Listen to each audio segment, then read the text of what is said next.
might be Nathan's group over there. Maybe just like, I don't know, ease into it. Take your time. Should ask him what my tears taste like. I know they salty. What's up? Wouldn't it be a trip if I started dating your girl's girl? Not my girl. She all over the place. Are you kidding me? Now I'm a fraud? You know I can buzz down on him. I'm in the hive. It's time to come in.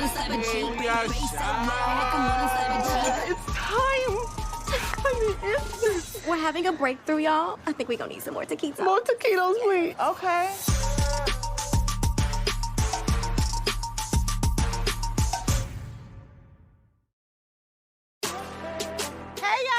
Back for another episode of The Wind Downs, and joining us in the hot seat today is none other than, say it with me, Condola.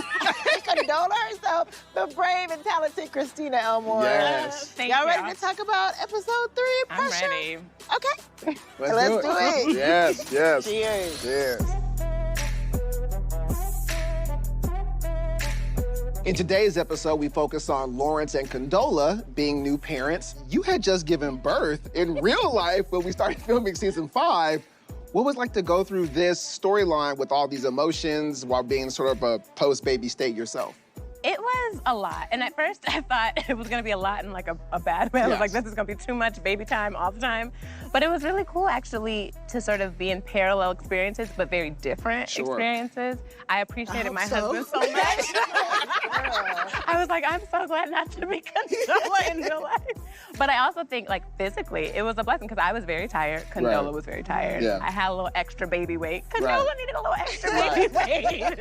I also love that people thought in real life you were pregnant actually by Jay.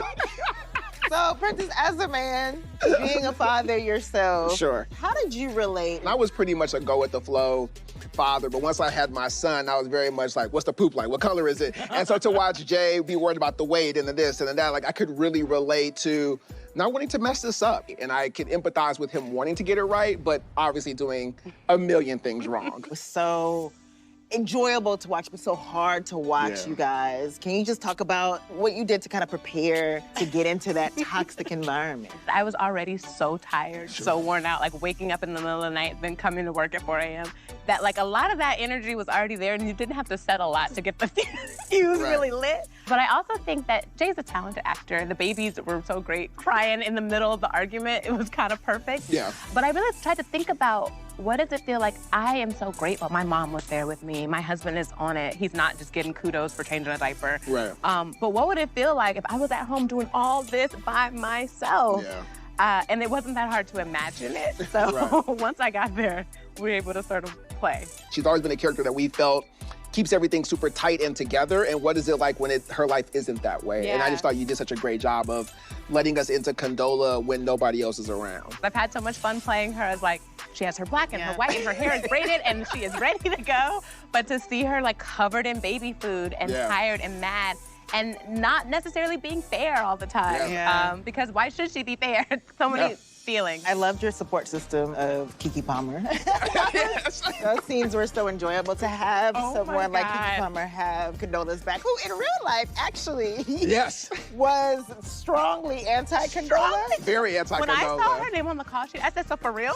I said, first of all, she's hating on Condola from day one. But I will say, Keke was wonderful. And she came and she was like, you know what, I don't hate you.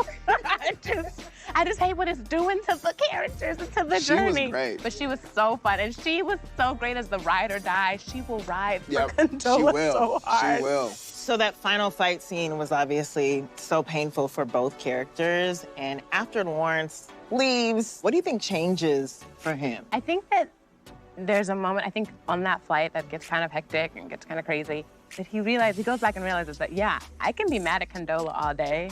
I can escalate this and elevate this fight, or I can be a part of my child's life and make this work. And I think that happens to a lot of parents who co-parent, that you realize, yeah, I might not like you and things went down and we have this history, we have this baggage, but at the end of the day, this baby is our baby. And he gonna be here. And we're gonna be doing this for at least 18 years. So I think it's great when you can finally get to that moment and be like, what do we need to do to make this right? Even though I still think you're wrong and you know. We watched him think he could kind of have everything. And, you know, in many cases, men are able to have it all. You know, he could have lived in San Francisco and lived this separate life and popped up in his son's life when he could, but that near fatal experience really put things in perspective about what was most important to him and what he needed to prioritize. So picking up the phone and calling Condola to kind of meet her in the middle was his kind of wise choice and his olive branch. So we'll see where that goes. As always, thank you for winding down with us. We'll see you next time. Cheers, guys. Cheers. Cheers.